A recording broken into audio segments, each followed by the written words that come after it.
Uh, Physical facilities of retail pharmacy. As mentioned before, the design and the layout are the components of the physical facilities of the retail pharmacy. Physical facilities के अंदर हमारे पास design आता है और layout आता है pharmacy का, retail pharmacy का। डिज़ाइन के अंदर हमारे पास इंटरनल और एक्सटर्नल जो अपीयरेंस है वो भी आती है ऑफ द रिटेल आउटलेट, और इसके अलावा उसका लेआउट आता है, उसमें कितनी स्पेस जो है वो एलोकेटेड है और कितने अरेंजमेंट्स हैं फॉर मेडिसिन्स इसके अंदर आ सकती हैं। जो एक्सटर्नल अपीयरेंस है वो क्योंकि कस्टमर की अटेंशन जो है वो ड्रॉ करती है, तो इसलिए वो भी बहुत ज़्यादा इंपॉर्टेंट होती है। मटीरियल जो है ये कस्टमर को बुलाने के लिए, कस्टमर को अट्रैक्ट करने के लिए बहुत ज़्यादा ज़रूरी है। सो इसके ऊपर जो है बहुत ज़्यादा ध्यान रखना होता है, इसलिए हम इसको यहाँ पे डिटेल में डिस्कस भी कर रहे हैं। The space allocation is drug arrangement is undertaken to maximise the utilisation of space and encourage customer trafficking and convenience. एक चीज़ बड़ा अपने ध्यान रखना है, बड़ा ख्याल रखना है, वो ये है कि जब हम लोग कोई फार्मेसी बनाते हैं, इस्टेब्लिश करते हैं, तो हमने सिर्फ इस तरीके से नहीं बनानी होती कि फॉर एग्ज़ाम्पल हमारे पास अगर में से 225 स्क्वायर फीट का एक कवर्ड एरिया है तो आप सारे का सारा मेडिसिन से भर दो। नहीं, ऐसे नहीं है। आपने जो कस्टमर है, जो पेशेंट आ रहा है आपके पास, उसको कन्वीनियंटली मूव करने की स्पेस देनी है। बाहर तो ये होता है कि आपके पास जो ओटीसी होते हैं वो रैक्स के अंदर पड़े होते हैं। अब ये बहुत ज़्यादा इंपॉर्टेंट चीज़ है। मैं अभी जब मलेशिया गया था तो मैंने वहाँ पे ये चीज़ भी ऑब्ज़र्व की थी कि फार्मेसी के अंदर जैसे आप जाते हो अपने डिफरेंट जो मार्ट्स होते हैं, वहाँ पे आपके पास जो कंज्यूमेबल गुड्स होते हैं वो आपके पास शेल्फ्स में पड़े होते हैं। आप जाते हो, आप अपनी ट्रॉली आपके पास होती है, आप शेल्फ से उनको निकालते हो और आप अपनी ट्रॉली के अंदर रखते हो और बाद में बिल करवा लेते हो। तो इसी सेम चीज़ को फॉलो करती है आपकी जो फ़ॉरेन हमारे जो फार्मेसीज़ हैं, या इवन मुझे नहीं पता यहाँ मैंने ऐसे कोई फार्मेसी देखी तो नहीं, लेकिन जो बाहर आपकी फार्मेसीज़ हैं, ये मलेशिया के अंदर भी जो ओटीसी प्रोडक्ट्स होती हैं वो सारी की सारी ऐसी शेल्फ्स में पड़ी होती हैं। आप जाते हो, आप जाके ओटीसी अपना प्रोडक्ट जो है वहाँ से वो उठाते हो और उसके अपने जो भी आपको हैंड कैरी जो भी दिया उसमें आप डालते हो, रैक के अंदर रखते हो और आप काउंटर पर ले जाते हो। वेयर एज़ जो प्रिस्क्रिप्शन मेडिसिन हैं वहाँ पे उन्होंने लिखा होता है, प्रिस्क्रिप्शन काउंटर बना होता है। तो अगर आपके पास प्रिस्क्रिप्शन है तो उस प्रिस्क्रिप्शन के अंदर हो सकता है ओटीसी भी मेंशन हो, ओटीसी भी मेंशन हो, ये भी हो सकता है। लेकिन अगर आपके पास प्रिस्क्रिप्शन है तो फिर आप प्रिस्क्रिप्शन काउंटर पे जाएंगे, वो आपको अरेंज करके देगा। लेकिन अगर आप प्रिस्क्रिप्शन आपके पास नहीं है तो फिर आपको फार्मासिस्ट के पास, प्रिस्क्रिप्शन काउंटर के पास जाने की ज़रूरत नहीं है। आप जाएंगे, वो प्रोडक्ट आपको ओटीसी में, अगर जो भी आप एक प्रोडक्ट है फॉर एग्जांपल आप समझते हैं वो ओटीसी है लेकिन वो ओटीसी में नहीं आता, या कोई ऐसा ओटीसी है जो कि आप ज़्यादा क्वांटिटी में नहीं परचेज़ कर सकते, तो इन दैट केस ये हो सकता है कि वो भी शायद उन्होंने वहाँ पे ओटीसी उस काउंटर में ना रखा हो, लेकिन बाकी तमाम मेडिसिन जो हैं वो ओटीसी के काउंटर में पड़ी होती हैं और आप खुद ही जाते हो बगैर प्रिस्क्रिप्शन के, उसको उठाते हो और आप आगे ले जाते हो। तो इन शॉर्ट बताने का मकसद यहाँ पे ये था कि convenient movement of the patient या ऑफ द कंज्यूमर वो बहुत ज़्यादा ज़रूरी है विद इन अ फार्मेसी। आपने उसके लिए जगह रखनी है, नंबर 1। नंबर 2, अगर उसकी मूवमेंट आपने रिस्ट्रिक्ट की है, जैसे हमारे यहाँ पे होता है कि मेडिसिन काउंटर आगे बनाया होता है और आप जहाँ पे अंदर मेडिसिन पड़ी होती है वहाँ पे आप नहीं जा सकते, आप काउंटर पे ही अपनी बताते हो और वो आपको मेडिसिन देता है, चाहे ओटीसी हो चाहे दूसरी हो। तो इन दैट केस कन्वीनियंटली उसको, नंबर 1, एक तो वो डिस्कशन का काउंटर बड़ा कन्वीनियंट हो, नंबर 2 उसको मेडिसिन 80-90% नज़र आ रही हो कहाँ पड़ी हुई है, ठीक है, ताकि उसको अंदाज़ा हो सके कि हमें किस जगह से, हम यहाँ पे तो हमारे पास ये होता है कि आप उससे पूछते हो यहाँ पे फ़लाँ चीज़ पड़ी है, कहता है मैं देखता हूँ, ठीक है। तो वही कन्वीनियंट वे नहीं होता। इस तरीके से वो, अब फॉर एग्जांपल एक पेशेंट है, उसको मेडिसिन का नाम नहीं आता है, ओटीसी मेडिसिन का नाम नहीं आता, उसको तस्वीर याद है, ठीक है, या उसको ये पता कि ये दवाई का नाम है, मैं ज़रा खुद ही गुना ढूंढ लूँ। तो खुद ढूंढ के, अभी ऐसे ही है कि आप ग्रॉसरी परचेज करने के लिए जाए, वहाँ बंदा बैठा हो, हाँ जी बताएं कौन सी ग्रॉसरी लेनी है, और एक है ग्रॉसरी परचेज करने के लिए जाएँ और वहाँ पे बंदा कोई ना हो, जैसे आप आमतौर पर परचेज करते हैं, आप अपनी मर्ज़ी से 2-3-4 ऑप्शन देख के, प्राइस देख के फिर आप परचेज़ कर लें। मेडिसिन में भी आपको जो डॉक्टर मेडिसिन लिख के देता है, ये जो आपको याद है, होता है आपको महंगी लगती हो, आपने सस्ती मेडिसिन लेनी हो, तो इन दैट केस आप क्या करेंगे, आप इससे पूछेंगे हाँ भी बताओ सबसे सस्ती वाली, हम अगर ये कहेंगे उसको कि सबसे सस्ती वाली दे दो तो हमें बुरा लगेगा कि जी ये सबसे सस्ती वाली कह रहे हैं, तो ये तो पता नहीं गरीब बंदा, ये सब एक इन बिल्ड फीलिंग बड़ी अजीब सी आएगी। सो इसलिए अगर आपके पास ये ऑप्शन हो कि आप खुद जाके परचेज़ कर ले तो ज़्यादा कन्वीनियंट है एज़ कम्पेयर टू ये कि कोई बंदा आपको निकाल कर दे। तो यही चीज़ यहाँ पे जो है वो मेंशन की गई है। बात जो है हमारे पास वो है type of layout design. Historically, the basic 3 types of layout design layouts are clerk or personal service, selection, self service and combination of any of the above two. तो 3 हमारे पास जो है वो आ रही हैं। एक है हमारे पास क्लरिकल और पर्सनल सर्विस, सेकंड जो है वो सेल्फ सिलेक्शन है, और थर्ड जो है वो सेल्फ सर्विस है। यही चीज़ जहाँ पे जो मैंने अभी आपके साथ डिस्कस की है ना पहले लेआउट डिज़ाइन के अंदर, यही चीज़ यहाँ पे वो फर्दर आगे बता रहा है। ठीक है, जहाँ तक क्लरिकल और पर्सनल सर्विस है तो इसके अंदर क्या होता है कि small part product expose customer के टू हैंडल। अब किसी आप रिटेल फार्मेसी पे भी यहाँ पे चले जाएँ तो आप देखेंगे सर्वेड होगी, क्लिनिक्स होगी, ये कि कुछ उन्होंने 1-2 प्रोडक्ट या कंज्यूमेबल आइटम्स बाहर भी रैक लगाए होते हैं। जैसे आप आते हो, आप वहाँ से लेके काउंटर पे दे सकते हो, ठीक है, लेकिन बहुत कम आइटम्स इस तरह के होते हैं। तो ये होता है आपका, जो मैंने भी आपको सारा एक्सप्लेन किया कि जिसमें आपको लोग आगे से जो वहाँ पे बंदे खड़े हैं, जो सर्विस प्रोवाइडर्स हैं, वो आपको मेडिसिन दे रहे हैं, तो वो क्लर्क और पर्सनल सर्विस है। सेल्फ सिलेक्शन के अंदर मैंने जो बताया, जिसमें मैंने इसके अंदर और सेल्फ सर्विस के अंदर थोड़ा सा फ़र्क है। सेल्फ सिलेक्शन में आपके पास गुड्स आपको नज़र आ रहे होते हैं और आप कहते हो यार फ़लाँ चीज़ हम मुझे दे दो, ठीक है, ये सेल्फ सिलेक्शन होगी। सेल्फ सर्विस में है कि फ़लाँ चीज़ मुझे नहीं दे दो, फ़लाँ चीज़ जाके खुद उठाओ और अपने कार्ट में रखो। तो ये इसके अंदर जो है वो बेसिक डिफरेंस है। मैं बल जो क्लर्क है वो मैंने आपको पहले बता दिया हुआ है। सेल्फ सिलेक्शन को मैं पढ़ देता हूँ। Design whereby the product are displayed in a manner that the consumer may see, handle or select them item themselves.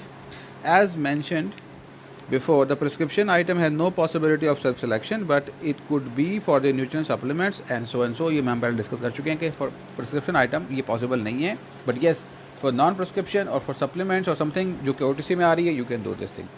Next हमारे पास है सेल्फ सर्विस का। सेल्फ सर्विस जो है वो the term self service is restricted to layout utilising a minimum of clerk service and exposes the maximum of product to consumer to handle. It is not possible to have 100% of self service in pharmacy because of prescription drug and items. अब ये इसके अंदर क्या है, quantity of the selected items ये बढ़ रही है। जो क्लर्क या पर्सनल सर्विस था उसमें सबसे कम था, उसमें बहुत लिमिटेड। फॉर एग्जांपल हम एग्जाम्पलीफाई करते हैं कि not more than 10% of the goods in the pharmacy वो आप खुद से हैंडल कर सकते हो इन दी क्लर्क और पर्सनल सर्विस के केस के अंदर। Whereas for self selection you may say this percentage में इंक्रीज अप टू 50%, कि 50% of the goods are in so जो आपकी दस्तरस के अंसर है जिसमें आप डील कर सकते हो। वेयर एज जो सेल्फ सर्विस हैं 80% तक प्रोडक्ट्स जो हैं जो कि नॉन प्रिस्क्रिप्शन प्रोडक्ट्स हैं वो आपकी सेल्फ सर्विस के अंदर होते हैं। आप जाते हो जस्ट लाइक अ मार्ट, आप चीज़ परचेज़ करते हो और आपका बिल पे करते हो और आप आ जाते हो। 20% वो उसमें वो चीज़ें आती हैं जो आपकी प्रिस्क्रिप्शन आइटम्स होती हैं, जो कि प्रिस्क्रिप्शन गुड्स होते हैं और प्रिस्क्रिप्शन मेडिसिन होती हैं, वो आप इस तरीके से परचेज़ नहीं कर सकते। ये बुक में कहीं नहीं लिखी हुई परसेंटेज, ये जो मैंने देखा है मलेशिया में, मैं वो आपके साथ शेयर कर रहा हूँ कि वहाँ पर हमारे पास अब around 80% of the area was given to the racks, और उसमें हम लोग फिर सकते थे। We can simply purchase our medicine from there, for supplements, OTC medicines, shampoos, cosmetics, etc. Whereas the remaining 20% of the area of the pharmacy were dedicated for the prescription products and it was dedicated for the products which are controlled. Okay, and for those products you require to consult a pharmacist, you have to give a prescription to the pharmacist and so and so. ठीक है, तो ये है आपका type of layout designing के अंदर आता है। नेक्स्ट हमारे पास जो है वो स्टाइल ऑफ लेआउट डिज़ाइन है जी। स्टाइल ऑफ लेआउट डिज़ाइन के अंदर the store layout involve internal arrangement of fitting and racks. Various arrangements are available in the same fundamental purpose such as creation of pleasant environment of image of the। मैंने भी आपको पहले भी बताया कि एक तो लेआउट है आपका एक्सटर्नल, एक है इंटरनल लेआउट। इंटरनल लेआउट में रैक्स कैसे रखने हैं, इंटरनल लेआउट में मेडिसिन कैसे नज़र आनी चाहिए, ये सारा कुछ बड़ा इंपॉर्टेंट है। तो ये प्लीजिंग होना चाहिए, प्लेजेंट होना चाहिए। ऐसे आपने बनाना है कि मेडिसिन ज़्यादा आए। ज़्यादा आने से मुराद ये नहीं है कि आप भरते जाएँ, ज़्यादा डिस्प्ले हो। ठीक है, फॉर एग्जांपल अगर आपके पास 100 प्रोडक्ट्स हैं और डिस्प्ले के लिए आपके पास सिर्फ 20 की जगह है और बाकी सारे ऐसे पड़े हैं कि आपको नज़र नहीं आ रहा, तो ये कोई अच्छी प्लीजिंग एनवायरनमेंट नहीं है। अगर अप टू 80% आपके पास 100 की जगह है और 80% ऐसे हैं जो नज़र आते हैं, तो this is very good. Shopping with enjoyment. अब शॉपिंग विद एन्जॉयमेंट के अंदर क्या हम कर सकते हैं, आमतौर पर ये कॉन्सेप्ट हमारे यहाँ पे मॉल्स में इस्तेमाल होता है कि अच्छा वहाँ पे एक चीज़ मैंने वो बड़ी अच्छी देखी मलेशिया के अंदर, वो बल्कि बड़ी जिसको आप कह सकते हो कि शॉपिंग इन विद एन्जॉयमेंट आप कर सकते हो कि मॉल्स के अंदर वहाँ पे फ्री ऑफ कॉस्ट आपको अम्ब्रेलास और फ्री ऑफ कॉस्ट आपको साइकिल्स और फ्री ऑफ कॉस्ट बच्चों की बात कर रहा हूँ मैं, मतलब बड़ों की साइकिल नहीं, बच्चों की साइकिल्स। और इसके अलावा फ्री ऑफ कॉस्ट आपको जो होती है आपको स्ट्रॉलर प्रैम जिसे आप कहते हैं, ये फ्री ऑफ कॉस्ट वहाँ पड़ी होती हैं। आपने जाना है, बच्चों को उसमें बैठाना है और पूरा मॉल आपने फिरना है और जाते हुए उसको किसी भी पॉइंट वहाँ बने होते हैं जगह जगह, उस पर आपने छोड़ना है और हमें चले जाना, यू डोंट हैव टू पे। ठीक है, इस तरीके से जो बड़े स्टोर्स हैं उसके अंदर बच्चों के खेलने के लिए प्ले एरिया अलग से बनाया गया कि आप अपने बच्चों को वहाँ छोड़ें। वहाँ पे एक अदद उनका एक बेबी सिटर होगा बैठा हुआ, वो बेबी सिटर जो है वो बच्चों को वहाँ पे हैंडल करेगा और जब आपने जाना हो बच्चों को वहाँ से उठाएं और आप ले जाएं। तो ये है विद शॉपिंग विद इंजॉयमेंट। ठीक है, तो अब फार्मेसी को इतना बड़ा सेटअप होता नहीं है, इसमें इतनी जगह भी नहीं होती कि आप एक साइड पे बच्चों को खेलने की जगह बनाएं और इस तरह की चीज़ें आपके पास एक वॉकर होनी चाहिए। या अब देखा होगा वैसे जो हमारे पास आजकल जो ट्रॉलीज आ रही हैं गुड्स के लिए, उसके अंदर बेबी सीट होती है आमतौर पर। ठीक है, तो ये होता है कि वो बेबी सीट जो है मैंने देखी तो जगह पर ज़रा बेहतर किस्म की थी, बजाय ये कि वो चुभे किसी को, तो वो अच्छी उस पर कार्टून बने होते हैं तो उस पर आप बच्चों को बैठा देते हैं। तो ये चीज़ जो है उसके अंदर वो जो है वो आती है शॉपिंग विद इंजॉयमेंट के अंदर। तो आप ऐसी कोई चीज़ कर सकते हैं, ज़रूरी नहीं है कि उसमें ये हो सकता है कि आप फ्री ऑफ कॉस्ट उनका वज़न चेक कर लें, फ्री ऑफ कॉस्ट उनकी कोई और कोई साथ में आप फ्री ऑफ कॉस्ट मेडिसिन कोई सप्लीमेंट दे रहे हैं, आप एक टैबलेट खा लें जी, या फ्री ऑफ कॉस्ट कोई वहाँ परफ्यूम्स पड़े आप लगा सकते हैं। तो इस तरह की ये भी शॉपिंग विद इंजॉयमेंट के अंदर आता है। इनकरेजिंग कस्टमर ट्रैफिकिंग, जितनी ज़्यादा ये ना होगा दूर से देखे यार रश इतना ज़्यादा। अब अक्सर क्या होता है यहाँ पे आजकल की, जब आप देखते हो कि शॉपिंग मॉल में रश बहुत ज़्यादा तो आप वहाँ जाते ही नहीं, कहते यार बहुत रश है, मुझे तो ज़रूरत की चीज़ लेनी, मैं फिरने थोड़ी जा रहा हूँ, ज़रूरत की चीज़ लेनी तो मैं वहाँ से क्यों ना ले लूँ जहाँ से मुझे रश कम मिले। तो अब ये कहना कि जी ऐसी जगह पे आप ऐसी फैसिलिटी बनाएं कि आपके पास लोग आए ना, ये भी ठीक नहीं है। और ऐसी फैसिलिटी बनाएं जिसमें लोग बहुत ज़्यादा आएँ, वो भी ठीक नहीं है। फिर अगर बहुत ज़्यादा आएँ, नज़र बहुत ज़्यादा ना आए, ये चीज़ ठीक है। जो आपने फैसिलिटी ऐसी बनानी है कि उसमें लोग जब उसके अंदर घुसते चले जाएँ तो ऐसी फैसिलिटी हो कि रश ना फील हो वहाँ पे, कि ऑक्यूपाइड ना लगे। अब ये कैसे पॉसिबल है? अगर आप हमारे यहाँ पे जैसे होता है कि काउंटर के ऊपर 10 पेशेंट या 10 कस्टमर जो हैं एक वक्त में डील आप कर रहे हैं, और अगर 20 आ गए तो बाकी 10 लाइन में खड़े होंगे। ठीक है, अगर यही काउंटर आप छोटा कर दो, साइड पे कर दो, और बाकी सारे के सारे आप ओटीसी जो मैंने जैसे बताया रैक्स बना दो, तो वो 20 के 20 जाके अपने रैक पे जाके चीज़ सर्च करेंगे और काउंटर पे वही जाएगा जिसने मेडिसिन सर्च कर ली। तो काउंटर पे कभी उतना रश नहीं होगा। जब काउंटर पे उतना रश नहीं होगा तो दूर से बाहर से लोगों को ये नजर आएगा काउंटर तो फ्री है, तो फिर लोग ज़्यादा उस तरफ जो है वो मूव करेंगे। तो ये एक और आपके लिए एक नया पॉइंट है इधर कि कस्टमर ट्रैफिकिंग को आपने इंकरेज करना है और उसको ऐसे बाईपास करवाना है चीज़ों को कि बाहर से फील ही ना हो कि कस्टमर अंदर इतना ज़्यादा। Motivating impulse buying for buying by browsing or exploring store merchandising and spending more money than original planned। Motivate करना है आपने, वहाँ पे ऐसी ऐसी खूबसूरत चीज़ें बनाई, एक बंदा आया एक मेडिसिन लेने और वो आपसे 4 ले जाए, ये असल में ये मार्केटिंग है, ये बिज़नेस है। अच्छा, अब ये कैसे होगा? वो आपसे लेने आया था फॉर एग्जांपल प्रेस्क्रिप्शन बेस कोई प्रोडक्ट लेने आया था और उसके पास प्रेस्क्रिप्शन थी, आपने प्रेस्क्रिप्शन देखी, आपने कहा जी बड़ी ये आपने तो ये हार्ट की मेडिसिन है, तो आप सर को मल्टीविटामिन ले रहे हैं, वो की क्या ज़रूरत है? आप फार्म बताते हैं जी मल्टीविटामिन बड़ी ज़रूरत है, वो उसके अंदर जो है बॉडी के अंदर एटीपीज़ जो हैं वो जनरेट होते हैं, आपके हार्ट को कुशन मिलता है, आपने उसको गाइड करना है। ठीक है, और साथ वो जो पर्टिकुलर चीज़ आप बेचना चाह रहे हो उसको जगह जगह पोस्टर भी लगे होंगे। एक वहाँ पे आपने रखा कि सर ये हमने एक ओपन किया, आप एक खा लें, इसका टेस्ट चेक करें। ठीक है, होता है वो च्यूएबल सप्लीमेंट हो, और आप ये 2 ले जाएं, मैं आपको 7 डाल रहा हूँ, आप देखें आपको फ़र्क पड़ेगा।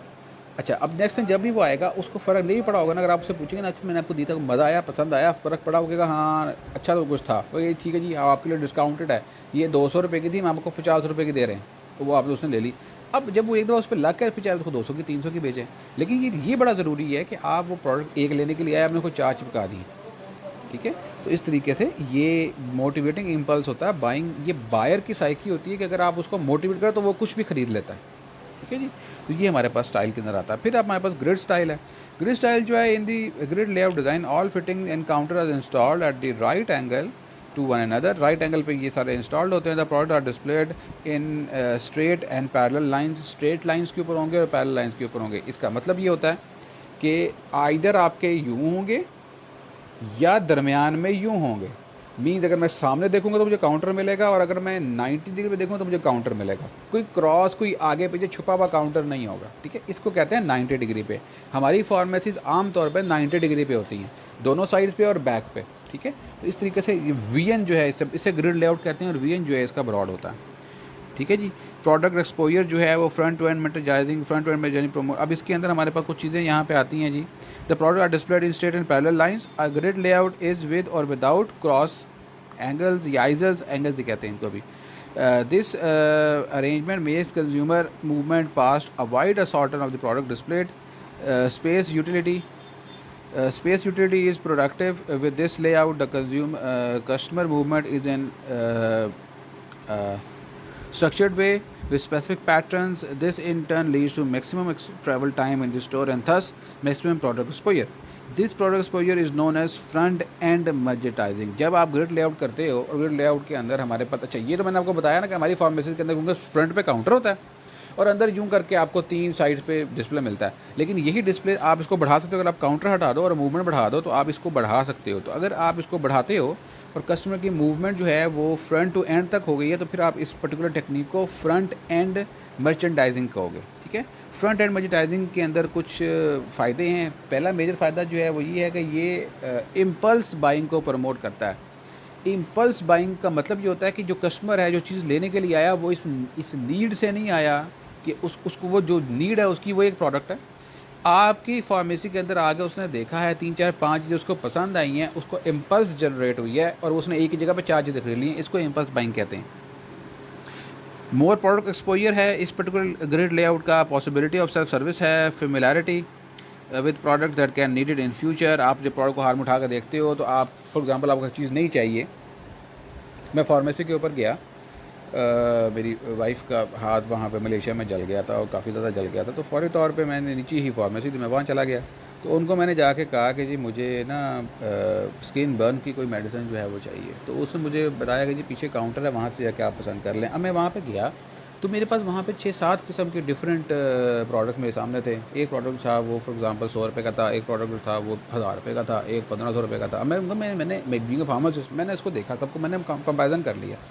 अब जितना बेहतर कंपैरिजन मुझे वहाँ पे मिला प्राइस वर्सेस दी प्रोडक्ट, वो मुझे अगर मैं यहाँ पे किसी सेल्स में कहता कि मुझे दो तो वो तो मुझे कभी भी ना देता। मुझे वहाँ पे 6-7 प्रोडक्ट मैंने तसल्ली से देखे और मैंने उसके अंदर से 2 प्रोडक्ट जो है वो पसंद किए और एक प्रोडक्ट मैंने पसंद किया, एक उसने मुझे चिपका दिया कि जी ये भी बड़ा अच्छा, ये भी आप लगा के देखें। जो मैंने पसंद किया वो मेरा 4 रिंगट 7 रिंगट का था, मीन 7 × 40 280 का, और जो मैंने ख़रीदा उसने मुझे चिपकाया वो 15 रिंगट का था। और कैसे, उसने मेरे से 4 सवाल किया, अच्छा कैसे जला, ये जला, ये ऐसे बन गया, ये हो गया। मैं कहा हाँ जी ऐसे से, ये ज़बरदस्त है उसके लिए। अब उसके लिए ज़बरदस्त था या नहीं था मुझे नहीं पता, लेकिन वो उसने मुझे चिपका दिया। तो ये चीज़ देखें, ये इम्पल्स बाइंग की तरफ आपको लेके जाती है।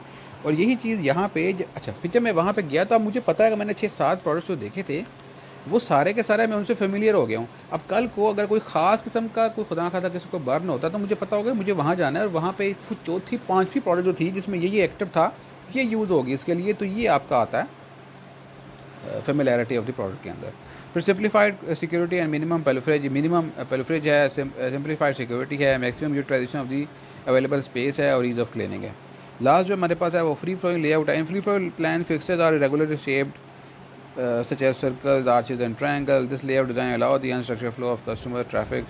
Free wandering of the customer encourage browsing and impulsive purchase in more compared to the possible pharmacy store and grid layout. जो free flow layout है इसमें आप कोई प्लान नहीं होता, इसके अंदर आपको पता नहीं है कौन सी चीज़ कहाँ पे पड़ी है। एक बंदा आया उसने ये चीज़ ख़रीदनी है तो वो सारी फार्मेसी फिरेगा पहले।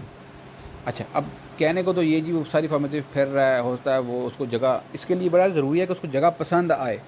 अगर उसको वो जगह पसंद नहीं आएगी तो वो सारी फार्मेसी कभी नहीं फिरेगा, वो बाहर से चला जाएगा, चीज़ तो मिल रही मैं जा रहा हूँ। लेकिन अगर उसको वो जगह पसंद आ गई है और पहले तो आपने ये काम किया कि आपने वो जगह उसको पसंद करवाने के अंदर आप कामयाब हो गए हैं। अब इसके बाद अगर आप ग्रिड लेआउट को फॉलो करते हैं तो वो ठीक नहीं है।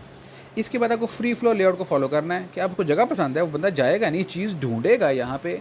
तो अब आपने बजाय ये कि ग्रिड लेआउट को पता होगा कोने पे एक चीज़ पड़ी जाके मैंने ले लेनी है, इस लेआउट पे वो सारी फार्मेसी फिरेगा प्रोडक्ट ढूंढने के लिए। अच्छा जब वो सारी फार्मेसी फिरेगा प्रोडक्ट ढूंढने के लिए तो वो एक से ज़्यादा प्रोडक्ट के साथ फेमिलियर होगा और एक से ज़्यादा जब प्रोडक्ट फेमिलियर होगा तो उतनी ज़्यादा इम्पल्स बाइंग की तरफ हो जाएगा। तो ये एक फ्री फ्लो लेआउट का एडवांटेज जो है वो है ओवर दी ग्रिड लेआउट। लेकिन अगर मैं रिपीट कर रहा हूँ, अगर वो प्रोडक्ट आपको, अगर वो एरिया उसको पसंद नहीं है, वो फार्मेसी उसको अच्छी नहीं लगती है, उसको वो चीज़ और उसको जल्दी है तो फिर वो उसको अवॉइड करेगा, फिर वो इस चीज़ को जो है वो नहीं करेगा। ये काम अक्सर जो बड़े बड़े डिपार्टमेंटल स्टोर हैं वो करते हैं कि 3-4 महीने के बाद अपने सारा सेटअप बदल देते हैं ऑल टुगेदर। एक चीज़ पहले जो है वो बैक पे फॉर एग्जांपल एक सेक्शन था ऑयल का, वो पीछे कहीं पे था, अब वो 6 महीने बाद वो पूरे का पूरा उसकी ऑल जगह चेंज कर देंगे। इसका क्या होता है कि कुछ लोग ख़ास तौर पे 1-2 चीज़ें लेने के लिए आते हैं और वो और चीज़ें लेना चाहते हैं, लेकिन उनको ये होता है कि ये हमें किसी और जगह से ज़्यादा बेहतर मिल रही है, या उनको उम्मीद नहीं होती ये चीज़ यहाँ से मिलेगी। तो इन शॉर्ट फिर वो क्या करते हैं कि वो उसी जगह पे जाते हैं, अपनी एक चीज़ देखते हैं और वापस चले जाते हैं। तो उनको प्रमोट करने के लिए, उनको इम्पल्स बाइंग की तरफ जाने के लिए ये चेंज करना ज़रूरी होता है। इस तरह कस्टमर फ्लो बढ़ता है, लोगों की अवेयरनेस विद द प्रोडक्ट जो है वो बढ़ती है और विद द ऑर्गेनाइजेशन जो है वो बढ़ती है। ठीक है जी, तो ये है जी हमारा आज का लेक्चर।